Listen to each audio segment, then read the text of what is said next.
You said late night coffee hour with the coaches. That's what's up. Coffee with the coaches, late night coffee hour. Well, I You think this know, is kind of the best time for us to do our recaps because we're going to do our recap of multipliers just for everybody that wasn't able to take part in the Wednesday discussion about it. So what we're going to do is the live streams will not be recorded because a lot of things that happen with the live streams, people are making themselves vulnerable, and I want to keep that to be a safe space. But what me and Ryan will do is do a breakdown of the slideshow with some of our inputs, and we're going to talk about the key inputs and the concepts.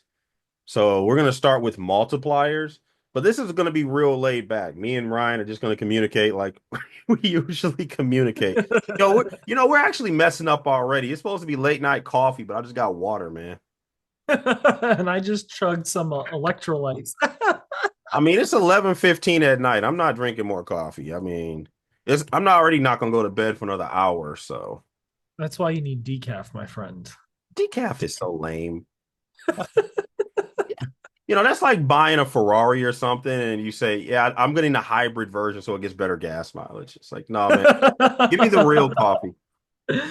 But all Well, right, then don't complain about it, bro. Don't complain about it if that's the case, man. oh, I'm not. You, Uh, yeah, get your wife to put you some Turkish coffee and just chug it.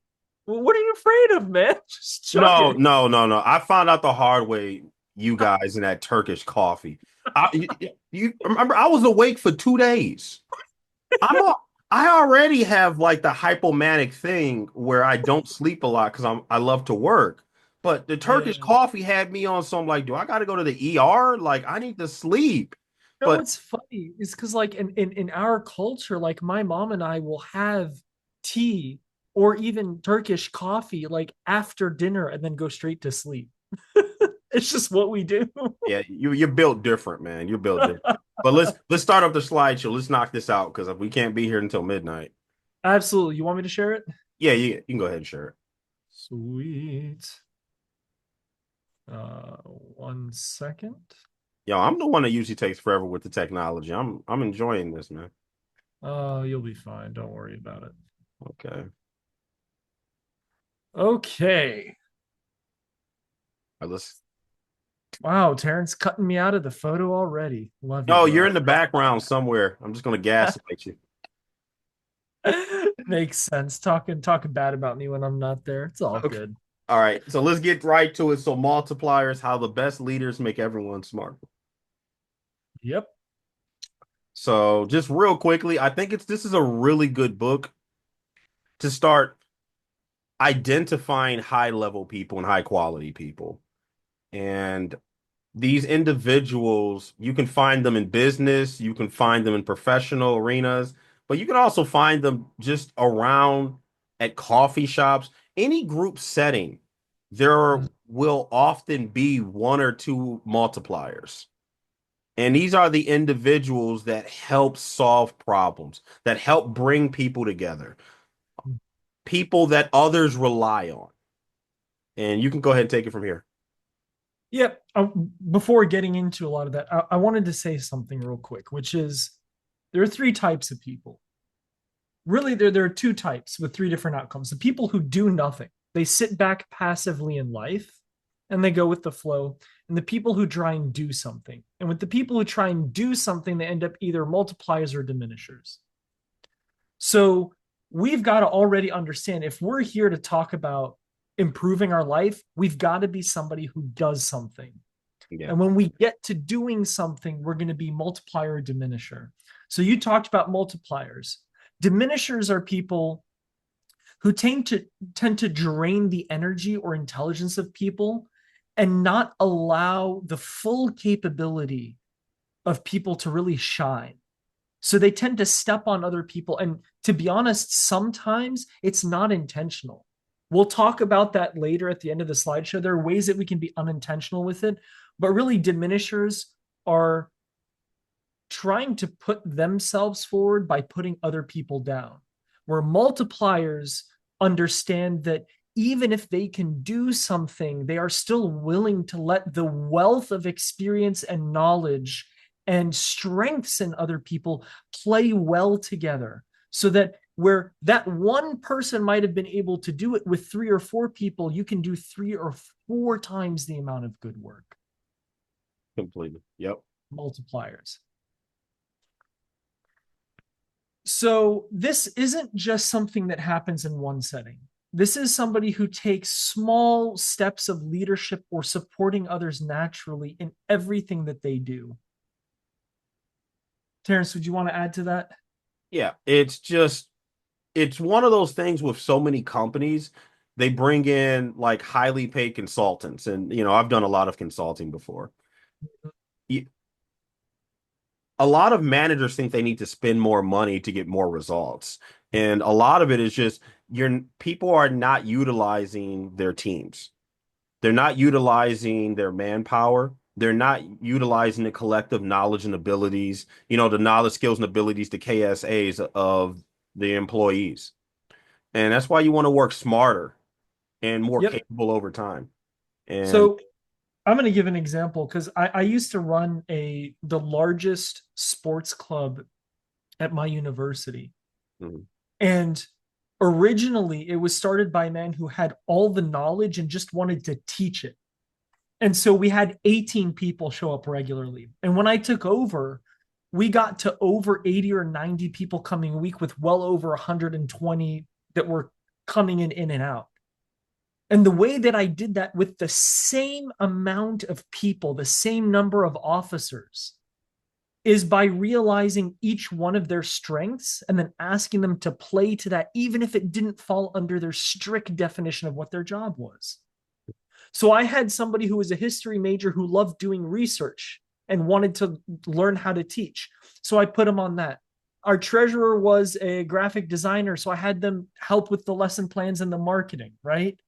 yep, And then we had another graphic designer that was better at social media, and I was better at being the a runner to do anything that fell through the cracks. And then I led the group every week, and it only cost me 6 hours a week. nice. And when you play to people's strengths and you allow them to shine, we could now afford to have three or four practices a week instead of one or two, and hold over 100 people rather than only 20.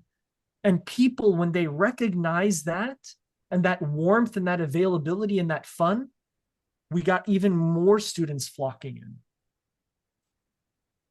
Perfect. Perfect. So multipliers promote the people around them. They promote their friends. They promote their team. If they're a manager, they promote those who report to them.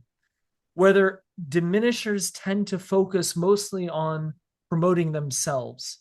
And unfortunate, and something I can say for certain, like even David Goggins in his book has 5 pages or so on acknowledgement of others. Exactly. No person who has become great has said that they've done it completely on their own. Yes, there's been work and effort needed, but they have always had people help them. And diminishers tend to think that it is only up to them and there's the only thing they can do, and they can't rely on anyone or anything else, and no one has ever helped them. And so they tend to diminish the ability of people around them because they're so short-sighted. Exactly. I'm just going to add David Goggins. If you don't know who that is, he's extremely popular in a lot of male circles. He's a former U.S. Navy SEAL, New York Times best-selling author, and does a lot of motivational speaking. He owns a lot of records, like the amount most push-ups done in like 24 hours. He does a whole lot of marathons. But even Mm, somebody that is as capable of as him constantly talks about the other people that helped him become successful. It's just yep. like if you ask me, like, how did I get good at criminal profiling? I had great mentors. Mm-hmm. People sat me down and taught me this is how you hunt a predatory person. And the individuals that go out there and say, I'm self-made, I did everything myself, that's often hiding severe insecurities because Mm-hmm. they know they didn't really do it themselves. they know that often they were put in those positions by other people, maybe friends, family, or whatever, that they didn't really deserve. And they stood on the shoulders of brilliant individuals and didn't give them credit. That's what kills me so much about being an avid reader is so many popular books are blatant ripoffs of books that were written 30, 40, 50, 60, 70, 80 years ago. And there's no acknowledgments.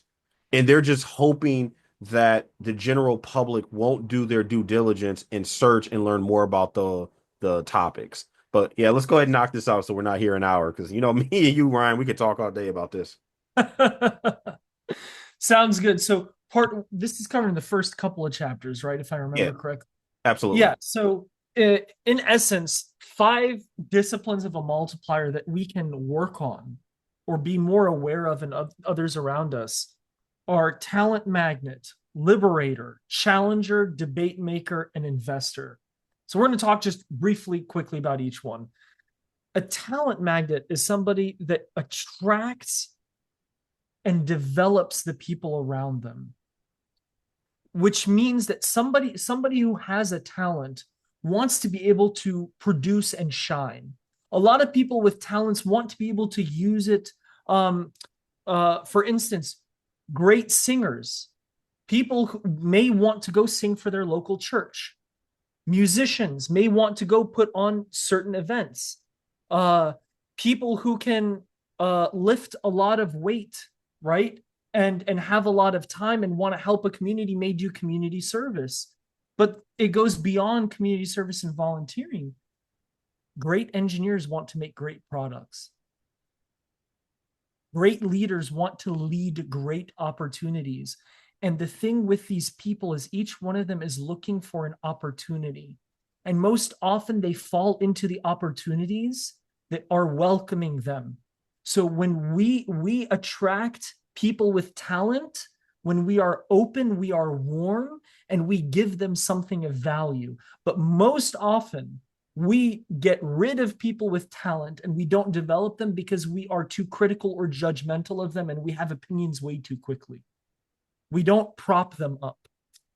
You want to talk about Liberator? Yeah, yeah. So liberators, they create a safe yet challenging environment. Perfect example of this is what it means to be a good parent. I saw this a lot when I specialized in crimes against children, is parents have to be so careful. They Mm-hmm. have to pay so close attention to their children. But with that, there needs to be a safe space for the child to be honest about their failures. Because Mm-hmm. what often happens is kids have so many issues and challenges that are happening in their life, but they're afraid to bring it to their parents' attention. So Mm-hmm. who do they bring that information to?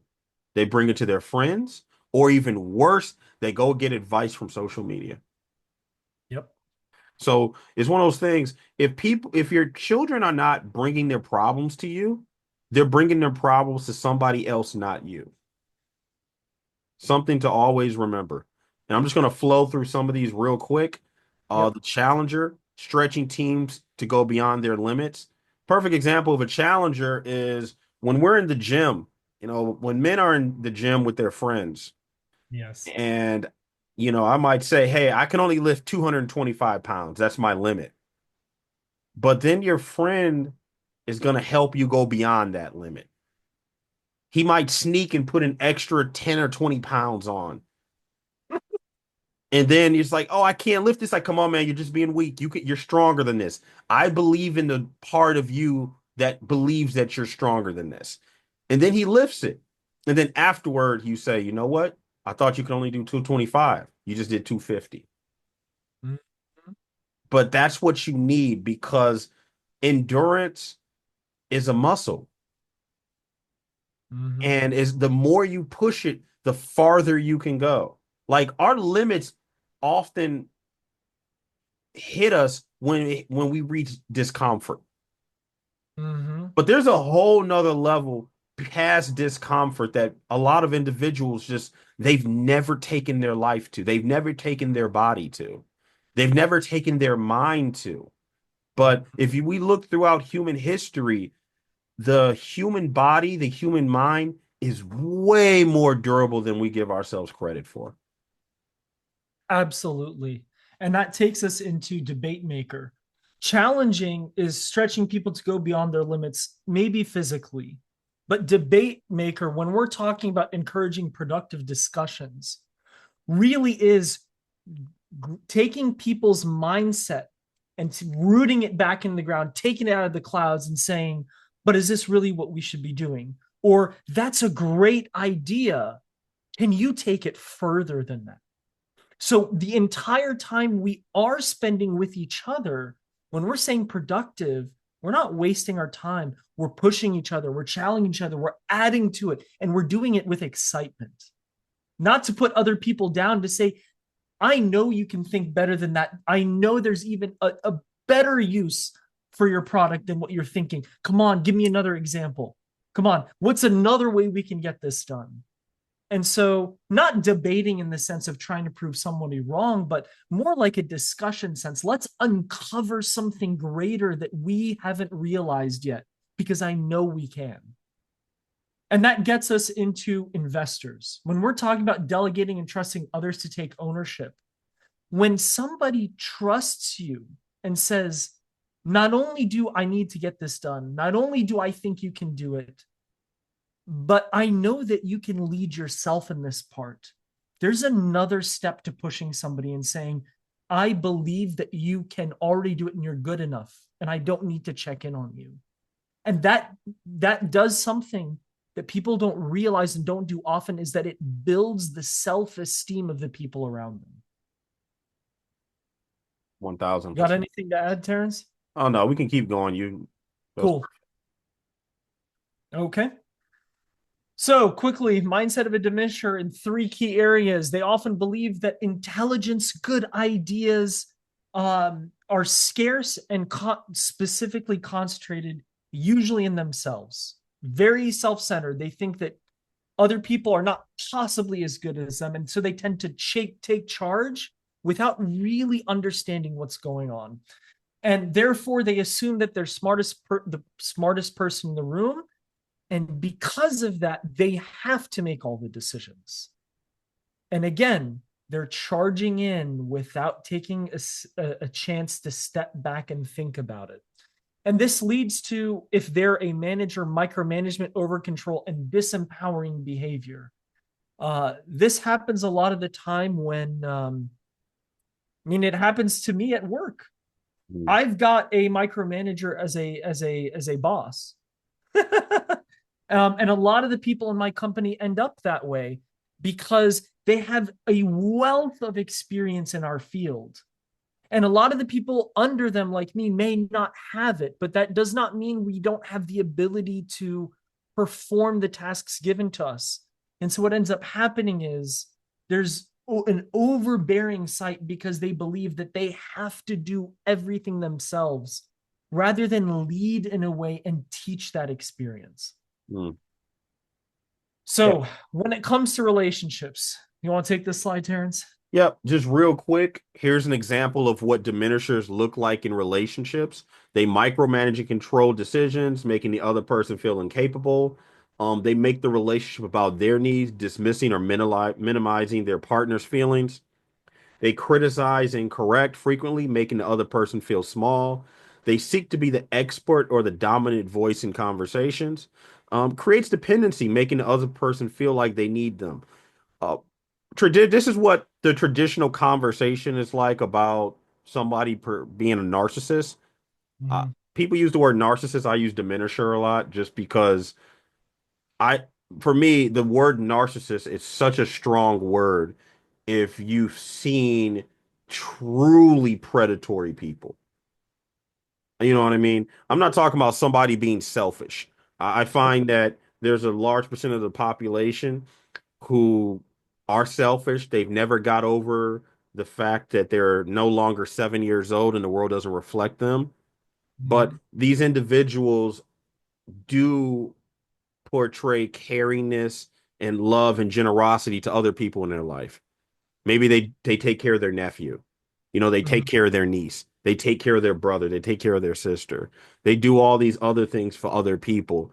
And that's kind of violates the tenets of a basic real narcissist. Now you have some narcissists that have a a special connection with one or two individuals. That happens with some serial killers where they will actually, some of them actually stop engaging in serial crime when they have a daughter. It's not often a son, but when they have a daughter, it often, they will either not partake in violence as much or they might stop altogether. It's something about that parenting instinct starts to take over. But I digress. I'll start talking too much about this subject. So we're going to go right back into multiplier. So the people that we should be looking for in relationship, they encourage their partner slash friend to think for themselves and take ownership of their choices. Listens deeply and makes space for both perspective, fostering mutual respect. They celebrate strength and help build confidence. They value and amplify their partner's friends, thoughts, and ideas. Encourages independence and personal growth. So this is real easy. Diminishers think about themselves and what people aren't giving them. Multipliers think about other people and what they can give to others. Just real easy. Yep. And just to give a quick example, a lot of people are either unhappy with their diet or their fitness level. Even people who are fit, they want to get stronger. And a lot of the time that struggle means sometimes we may have days where we're set back. A diminisher may talk to somebody and say, "Really? You couldn't get it done?" A multiplier says, "I'm so proud of where you're going and I know it's difficult. What can I do to help you? I'm so proud of you. It's okay." Like, keep looking towards the future. They're a kingmaker. They Yep. focus on the positive and use the positive to get people out of the negative rather than focusing on the negative, hoping that would bring positive. 1000%. One thing I want to bring up about multipliers is you can often find them by Mhm. asking, hey, if I have this issue, who should I call? Absolutely. Because it's the person that is known to solve the problems. But this creates a whole nother issue. Multipliers, aka high level individuals, are often extremely tired because people from all walks of life are often constantly trying to extract value from them because they're really good at providing value to others. But we'll talk about that in other events. Absolutely. So, one thing that I had mentioned earlier that we're now getting to is being a diminisher isn't always intentionally malevolent. Sometimes it's just a bad habit that we've picked up from people around us. And being an unintentional diminisher can look like being too quick to give advice instead of helping somebody figure it out. So, inserting ourselves, thinking that we can help them and we will help them without really understanding or leading them. That includes stepping in and fixing their problems for them. This can unintentionally make people feel like they're not good enough or they're not smart enough, and that almost like you're like a parent who's shoving them aside and going, "You messed up and I got to fix this for you." And adults don't want to feel like they're being treated as children. You always take charge and don't let them contribute can be something that comes from a good place in our heart where we think we can help them and we want to get it done and we want them to get it done as quick as possible, but we end up stepping over them like completely. And like in a conversation, we don't even let them have the chance to say something to us because we just want to talk at them and talk at them and talk at them, hoping that it'll help them. And like I said earlier in that scenario about dieting and fitness and somebody who wanted to push that weight and couldn't make it that day and didn't do enough reps and might have quit early, you don't celebrate their achievements as much as you should. So a multiplier is not somebody who necessarily thinks about being perfect, but is mindful about how their attitude and their behavior impacts the people around them, especially the people they care about. Exactly. One thing I want to also bring up is often multipliers And these high level individuals that are good at solving problems, they live very painful lives.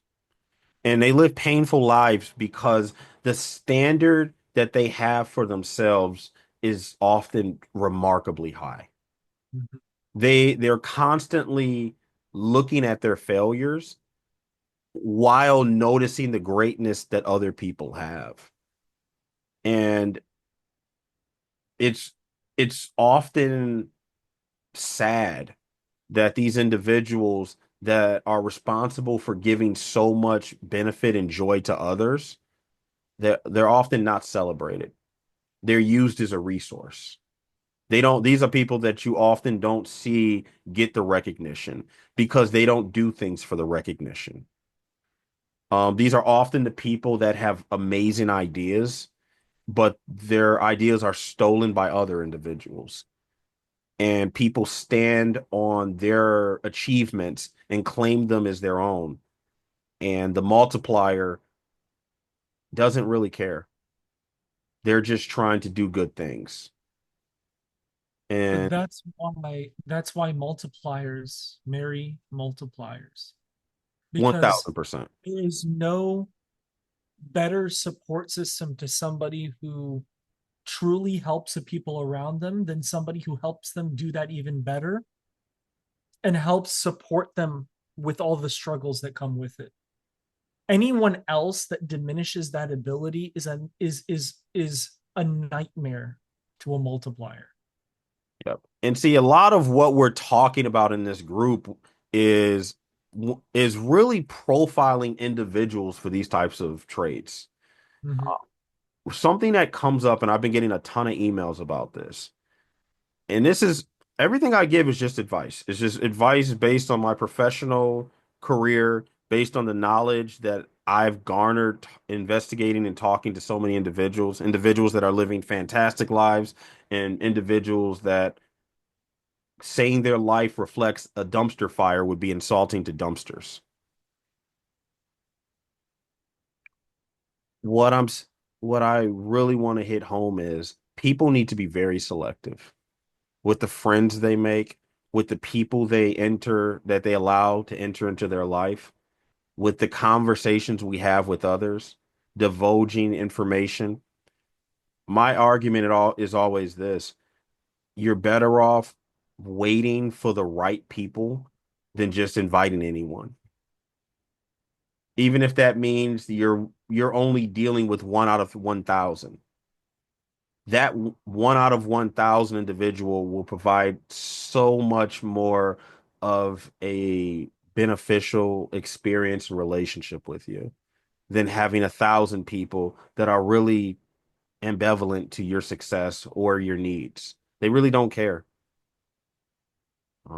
And that the benefit though is if you're able to notice high level individuals and you yourself is a high level individual who holds yourself to a high standard, who's constantly trying to learn, trying to get better, trying to be more and more honest with yourself and your needs, and you've done the work to be the best version of yourself that's reasonably possible, you combine two high level problem solving individuals and that's a beautiful relationship. These are the relationships that just they stand the test of times and they create the keys to just beautiful circles.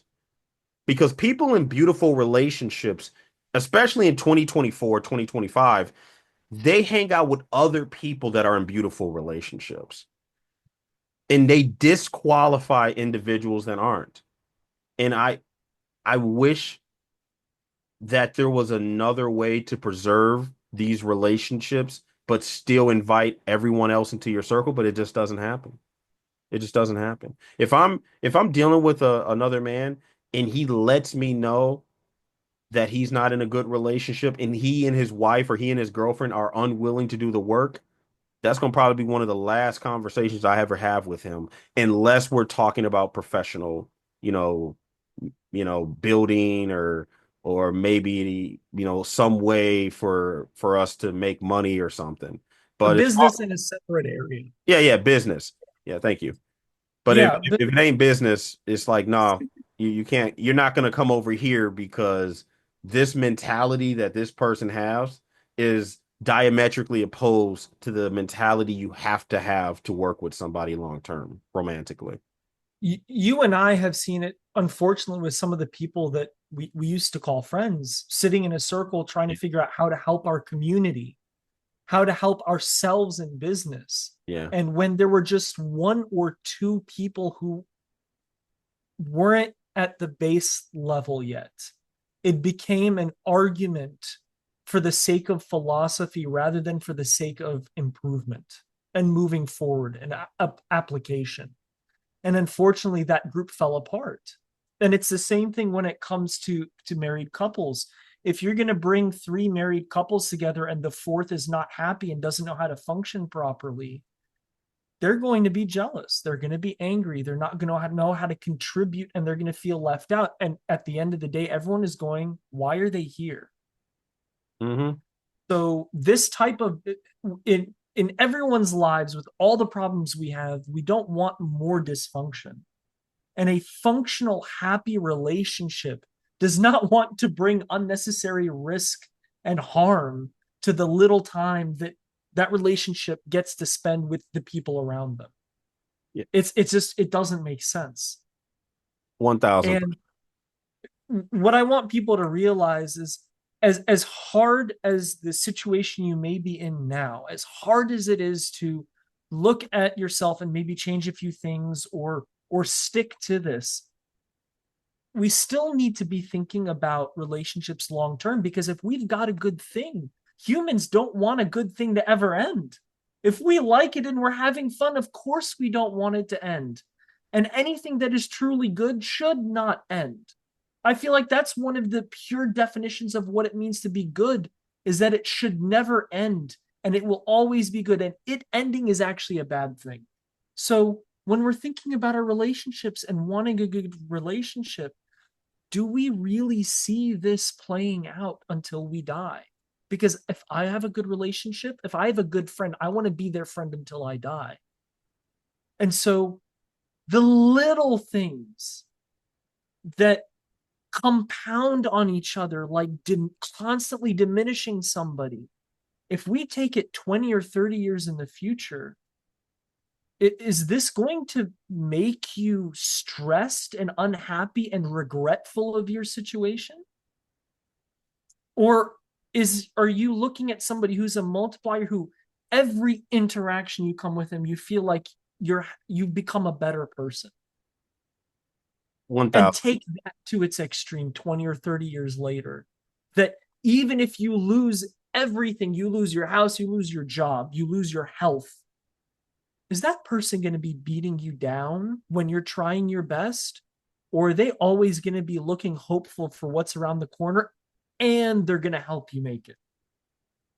1000%. And see, that's the kind of, I know we're going to cover this later Mhm. when we get more into the movies and, what this looks like, especially in the big screen and how it translates into the real world. But I'm all for this. If somebody says they're really with you and they really care about you, as long as you keep fighting, they should be fighting with you. Now, that doesn't mean that we're not going to get lumped up because life is difficult. Life is hard. Life could often be summarized as a series of problems and triumphs. Yep. If somebody thinks that they're just going to have a bunch of triumphs, I don't know. Are we playing The Sims? Because this isn't the world that I know. But the people around us should be in our corner. And if they're not in our corners, then the question is, why are they in our lives? Yep. Either they're doing nothing to help you or they're actively working against you if they're not in your corner. 1000%. Yep. Do we have another slide or is this? Nope. That's it. I'll see you next week. All right, that sounds like a plan, man. It didn't even make it to midnight, so we made pretty good time. Absolutely. I think so.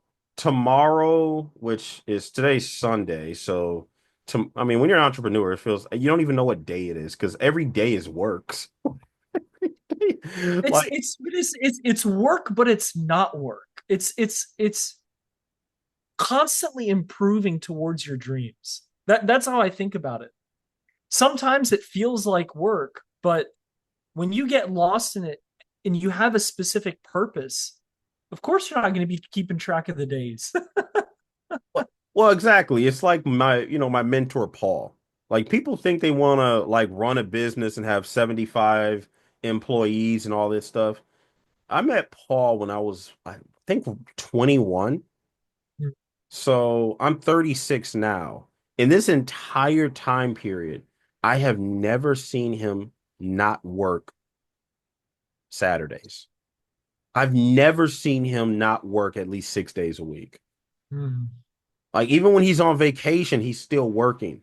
But that's what it takes. That's what it mm, takes. Unless somebody is in an industry where they have such a strategic advantage, and that usually only lasts for a small period of time.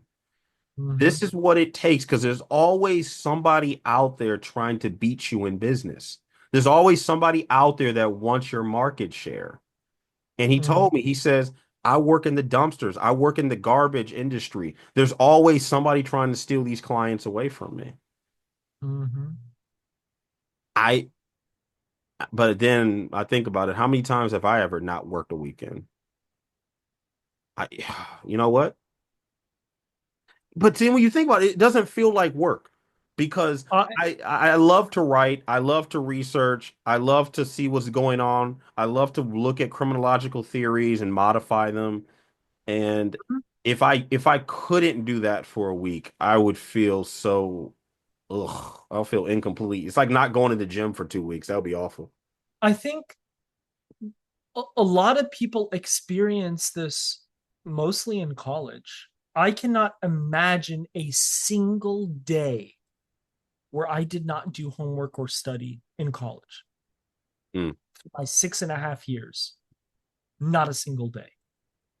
See, Not even in the first week when they're not supposed to assign you homework, they find a way to do it. Like, I'm serious. I might have had like a trip I need to do or see family or a sport that I was involved in. I still had to do like at least 2, 3, 4 hours of work or studying or projects or something during college. Like it when you're taking close to 20 credits or even more as an engineer, there was no time.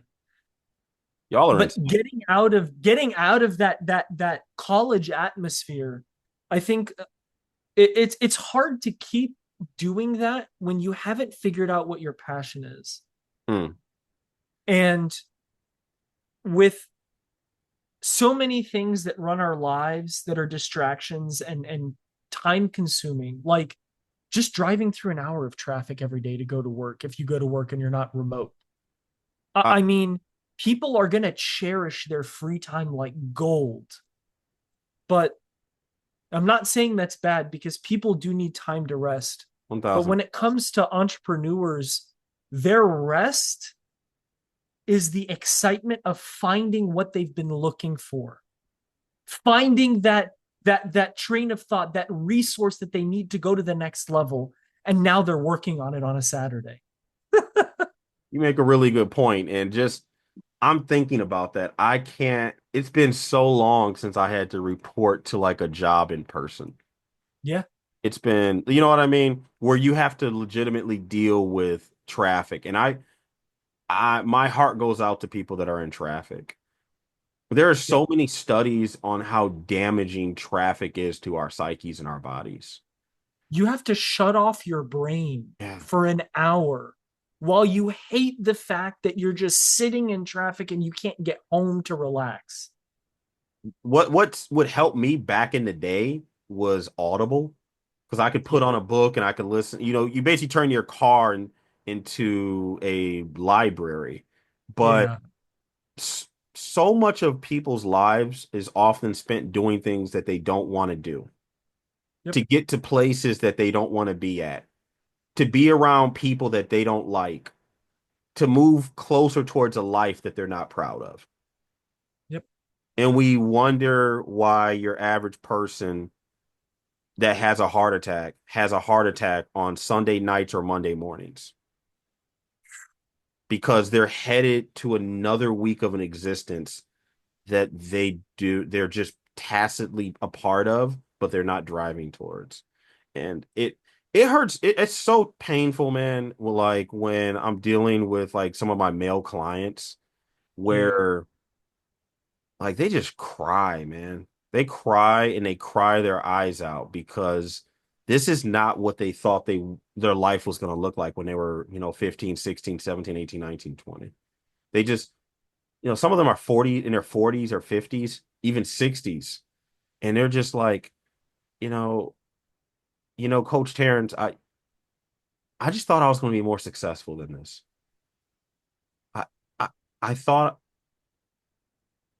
I thought I was going to be able to do more with my life. And to come face to face with the reality of you've spent a lot of your life watching your life instead of living it Mhm. is so difficult. It's so difficult. I mean, but I'm so happy that they're eventually going out and getting help. And that's a whole nother thing is that so many people struggle with their life. They struggle with problems. And one of the biggest problems, they're trying to solve it by themselves. And that's a skill set. Listen, even if you're able to solve it, how much time is spent trying to solve a problem by yourself when an expert can break it down for you so much quicker? It's like the person that goes to the gym and doesn't know how to weight lift properly and does this for 2, 3, 4 years when a personal trainer could help them and they could have got better results in 16 weeks. Mhm. Uh, since I'm in the engineering world, like I can't imagine specific problems where engineers are expected to solve it completely on their own without another resource. Yeah. And the people who are usually the experts, PhDs, people who have spent 10 plus years and are considered the expert in that field, or maybe the top in the world. And not even that, but just because you have a PhD doesn't mean you get to go testify in Congress.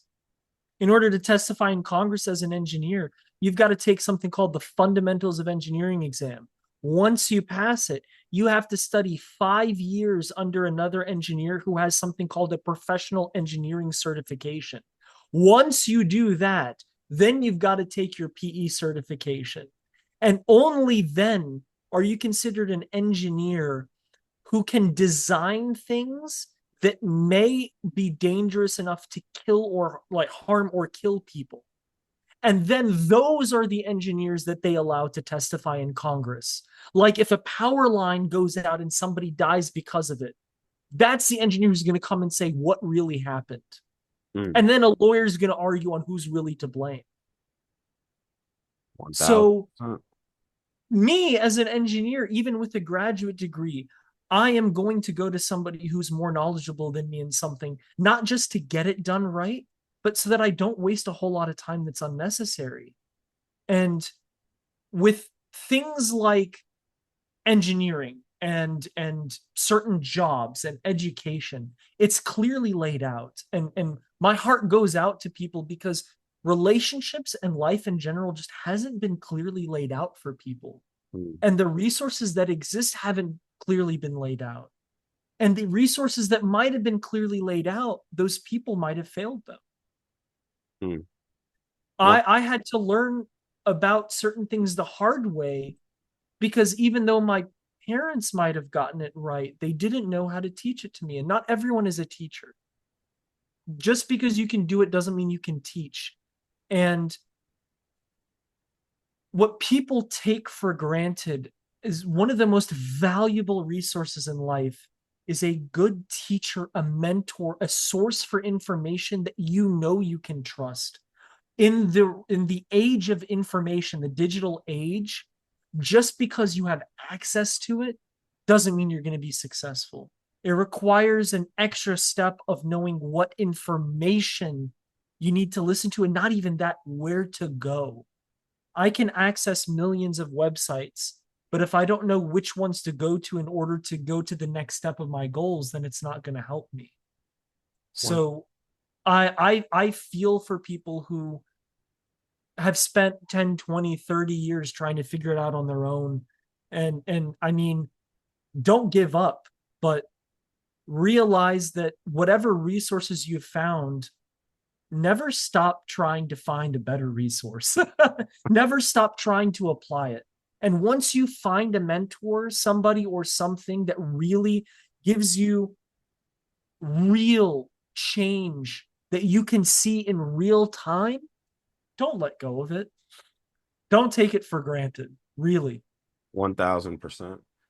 Hey, that's I would say more, but that goes right into this, the conversation we're going to be doing about the event on sociopaths, narcissists, psychopaths, and genuine connections. So we'll go ahead and film that tomorrow. We're starting to cook with gasoline, so we're going to start having a lot of content coming out. We got a lot of stuff to cover. This is what I always wish I would have done when I was working for the government. And I'm just glad I found you, Ryan, because I never would have thought to use social media this way. Because as of right now, my social media presence is essentially nothing. Because when you work for the government, We're you don't. building it. We're Yeah. building it. Oh yeah, we're building it now, but before I was like, man, I don't even. I have an Instagram with not one thing posted. So now we're gonna start, really editing, putting out some good content.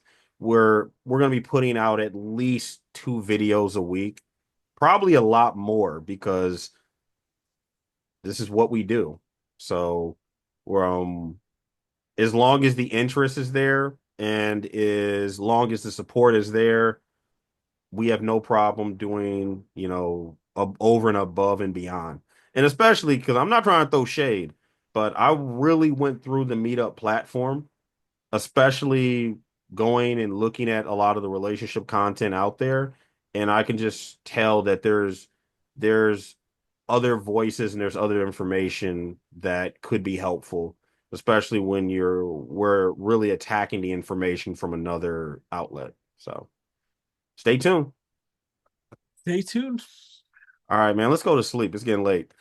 Take care, Yeah, next time we're not going to sleep. We're having coffee. bro. Man. You're not about to have me falling asleep on the floor. I'll see you later, bro. Take care, Ryan.